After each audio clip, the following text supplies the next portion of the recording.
And we are live on YouTube and Facebook. Let's give Instagram a second to catch up. Here she comes. I don't know why Instagram is always a she for me, but that's what it is. All right, we are live on Instagram. I'm going to a Q&A with a commercial casting director tonight, and I'm trying to figure out how to ask what I actually want to know without sounding like a whiner. Good morning. This is the morning report from the Working Actor NYC. Welcome back. We've had a week off. I've been on vacation and went to visit dear friends in Nashville and Atlanta, which we'll get into because I have questions about that. But I am hitting the ground running and I am getting straight back into it. My schedule is stacked.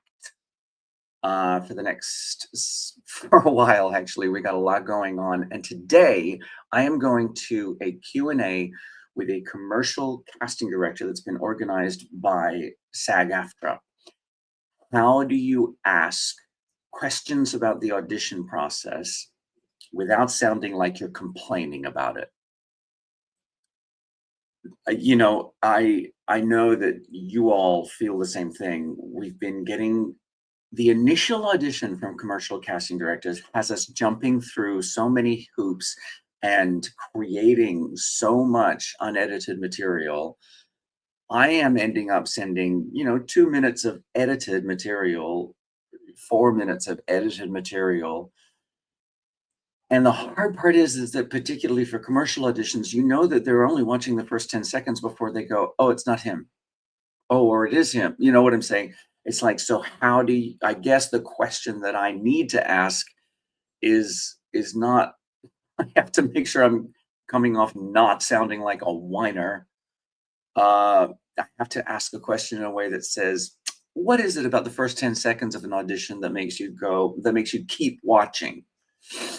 I guess that's the way to frame it in a way that makes me sound like I'm not a whiner, although I am kind of whining because what's going on with these commercial auditions, y'all? It's like we didn't need to do all this stuff when we were in the room together. So why is it suddenly become a thing now that we have to send 2 takes of 3 different scenarios with 3 different components to each scenario, and plus the walking, they have to see you walking in character, plus the hands. Like, what is it about the hands? Like, why does every commercial audition involve show us your hands? Why?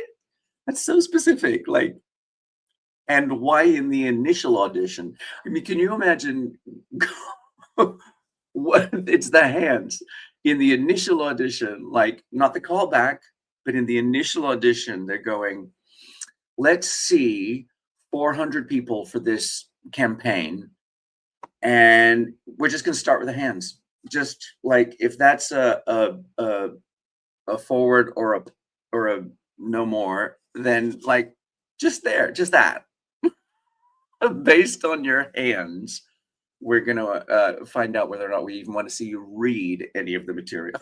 I'm just like, what's with the hands? Anyway, maybe that is a question that I ask. What's with the hands? Why are y'all so obsessed with hands in commercial auditions? I don't know. Oh, sorry, that tickled me for some reason. So yes, I've got the Q&A with the commercial casting director tonight. I will report back on everything I learned so that y'all can learn what I want to know about. Why the hell are we doing so much? Why the hell are we busting ourselves over here? Early this afternoon, I have a class with casting director Ricky Gimelstob, who works with Jonathan Strauss Casting. Now, if you're in New York City, you got to get to know Jonathan Strauss Casting. So I know I'm being submitted for them. This is something that if you're one of these actors who has a great relationship with their agent, and their agent is cool with them seeing the submission report, your submission report can give you a lot of useful information. And what I learned from my submission report, new slate based in LA, willing to shave, currently have all 10 fingers. I'm obsessed. TVTY, TV tie. Based in LA, willing to shave, currently have all 10 fingers. New slate. I'm down. Look, 10 fingers. That is awesome, TV tie. I'm down. That makes me laugh. If that doesn't get them, I don't know what will. Oh, y'all. But yeah, if you're here in New York, you've got to get to know Jonathan Strauss Casting. What I learned from my submission report is that I am being submitted to Jonathan Strauss Casting. But so far this year, last year I was away, so I didn't do anything. But I mean, why am I not getting the audition for this particular casting director? So I'm going to, I have a class this afternoon with Ricky Gimelstob from Jonathan Strauss Casting, because they're one of the busiest offices in New York City. They do all of the procedurals, Law and Order Special Victims Unit, FBI, the different FBIs.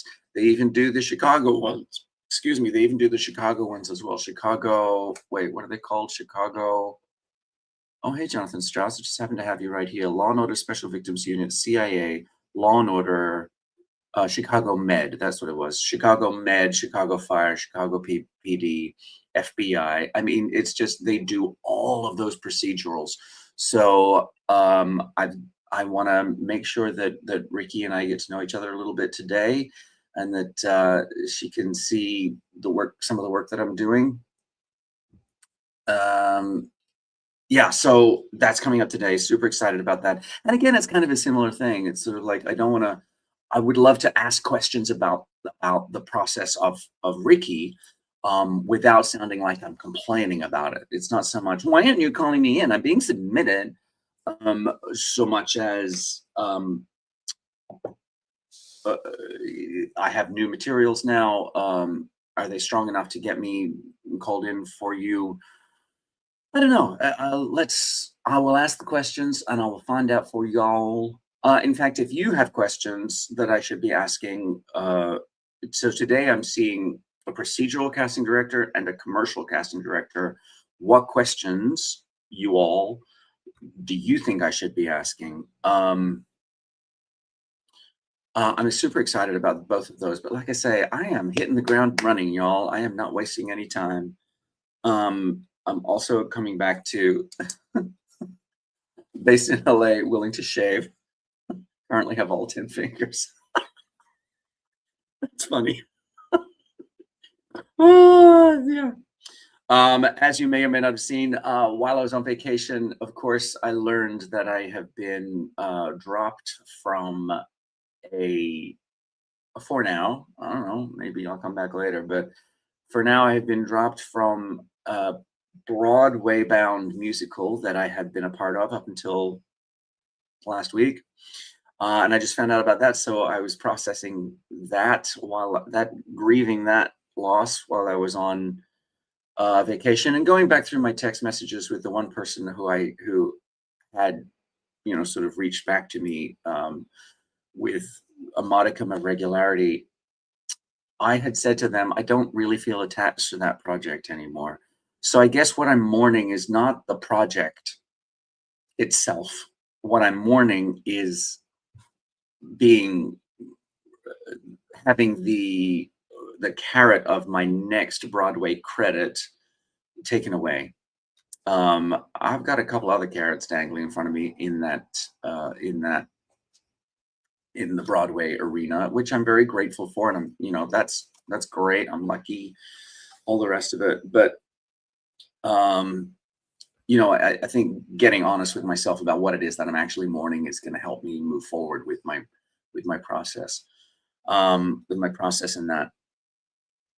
And the thing is that I made a post about being dropped from a Broadway bound project, and being dropped from a project wasn't anything to do with my talent. It wasn't anything to do with the work that I had done. I could see the math of what they needed. They had changed one of the principal characters from female to male, which had been in the original IP.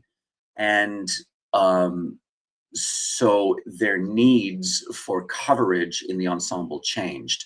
And they didn't want to just add a new person to the ensemble because producers don't think like that. They needed to replace somebody in the ensemble, and I was the most expendable. So because the purpose of my being there, they could cover elsewhere. So intellectually, I get why I was replaced, but it doesn't make it hurt any less. And so I made a post about that, and so many people appreciate your willingness to talk about the difficult, disappointing moments. Thank you. Yeah, I'm ready to share and happy to help, my friend.